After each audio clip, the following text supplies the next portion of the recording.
Kalau benar-benar ingin anda sukses dunia akhirat, harus kita percaya sepenuhnya takdir. Kuncinya di situ. Percaya sepenuhnya takdir. Takdir itu menjadi salah satu rukun iman. Tapi banyak di antara kita yang belum percaya sepenuhnya soal takdir. Dan kita sifat manusia, mohon maaf, suka tidak adil. Contoh, kalau Allah berikan karunia, nikmat, pertama kita lupa bersyukur.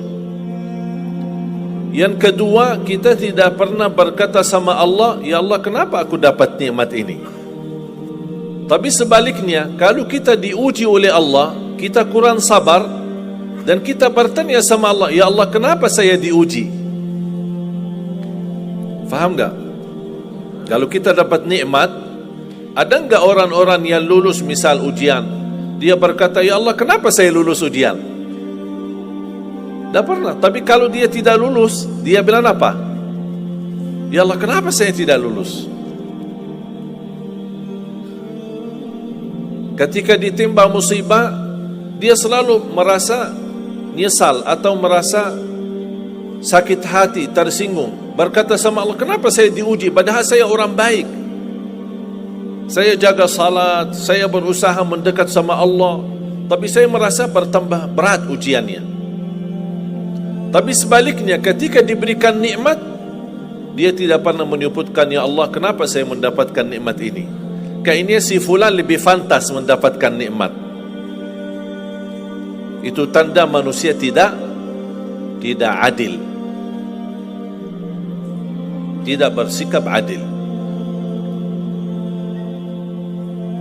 Makanya subhanallah, semakin anda mantap imannya terhadap takdir, semakin hidupmu jadi nikmat.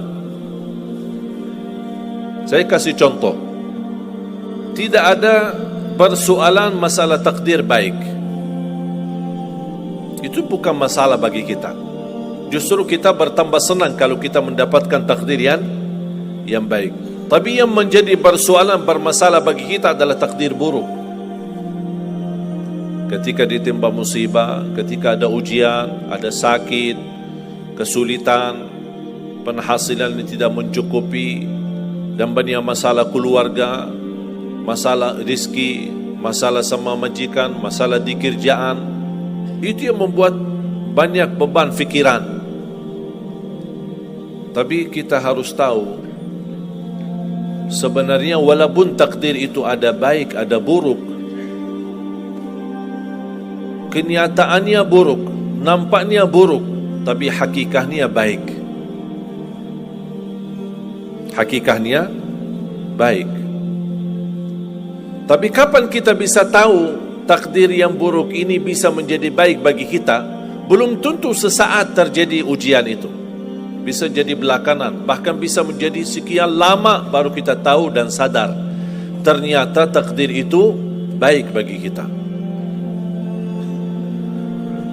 Sebenarnya kalau kita tahu rahasia takdir, apapun yang akan terjadi, kita tidak ada kekhawatiran.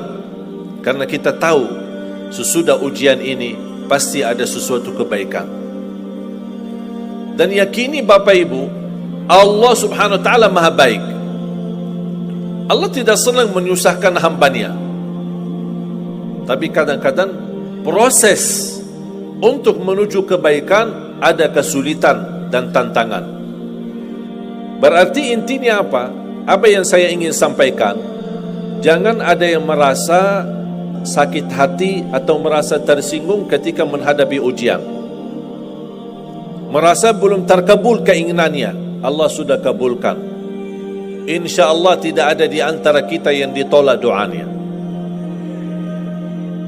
Cuman kita mohon maaf kadang-kadang buru-buru, ingin selalu semuanya cepat.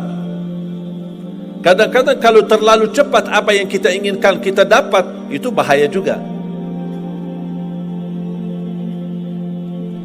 Makanya jemaah sekalian, kunci anda sukses dunia akhirat, percayalah takdir.